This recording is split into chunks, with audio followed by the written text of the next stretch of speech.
نہ کبھی فتنہ و فساد کی گنجائش رہی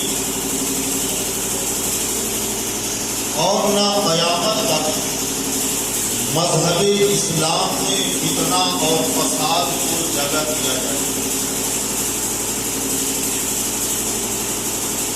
اسلام میں ظالم کا کوئی مقام نہیں، بلکہ مذہب اسلام نے ہمیشہ مظلوموں کو عزت دی ہے اور قیامت تک مذہب اسلام مظلوموں کو عزت دیتا ہے۔ ہمارے اور آپ کے نبی اسی واسطے آئے تھے کہ دنیا والوں کو امن و سکون عطا کیا جائے، دنیا والوں کو چین و قرار کی دولت بخشی جائے۔ آقا کریم صلی اللہ تعالی علیہ وسلم نے دنیا والوں کو سکون و اطمینان کی راحت عطا کی، اور جو آقا کریم صلی اللہ تعالی علیہ وسلم کا زمانہ تھا یا بعد مثال جو صحابہ کا زمانہ تھا، ہر طرف امن ہی امن، ہر طرف سلامتی ہی سلامتی۔ مذہب اسلام کا ادیش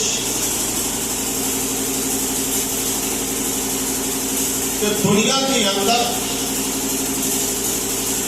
امن و انصاف اور عدل کا ترازو قائم کیا جائے، کہ جہاں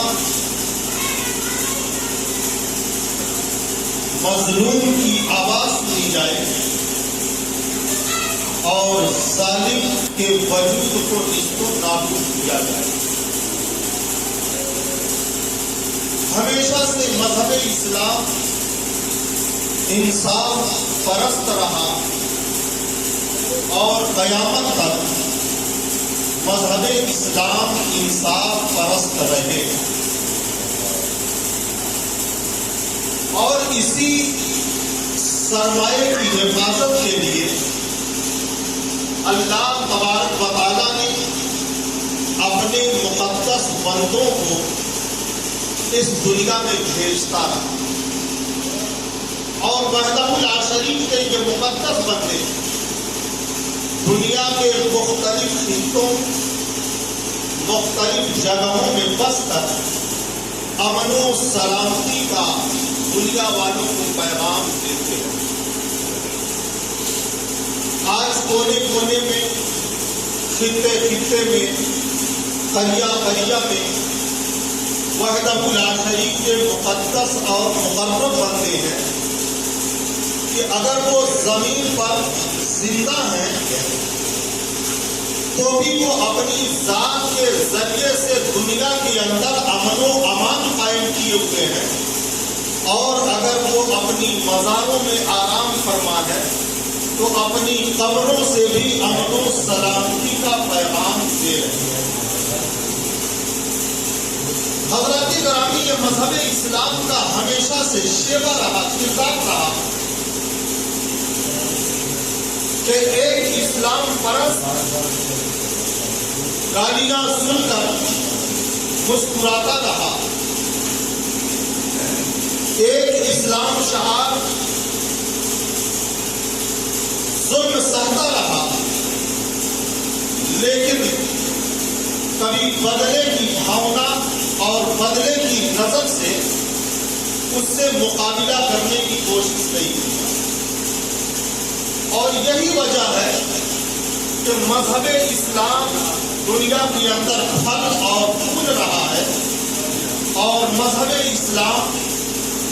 کے ماننے والوں کی تعداد دن بدن بڑھتی جا رہی ہے۔ حضرت امام اعظم ابو حنیفہ کی زندگی کو آپ لیں، حضرت امام اعظم ابو حنیفہ کا ایک پڑوسی تھا جو جو امام اعظم ابو حنیفہ سے چڑھتا تھا، آپ کو ہمیشہ گالی گلوچ دیتا، لان تان کرتا، لیکن حضرت امام اعظم ابو حنیفہ اس کے گھر پر روزانہ کبھی کھجور کا تحفہ، کبھی مٹھائی کا تحفہ، کبھی حلوہ کی شکل میں تحفہ روزانہ بھیجا کرتے تھے۔ ایک دن حضرت امام اعظم کی بارگاہ میں وہ آیا اور کہنے لگا کہ میں تو آپ کو روزانہ 10 گالیاں دیتا ہوں، میں صبح سے شام تک آپ کی برائی کرتا ہوں، اور آپ روزانہ میرے گھر تحفہ بھیجتے ہیں، آخر وجہ کیا ہے؟ تو حضرت امام اعظم ابو حنیفہ نے ارشاد فرمایا کہ یہ اسلام ہے، اسلام کبھی جبر و زیادتی کا حکم نہیں دیتا، اور اسلام کا یہ قانون ہے کہ اگر ظالم کی آواز کو سن کر اگر بندہ مومن صبر کر لیتا ہے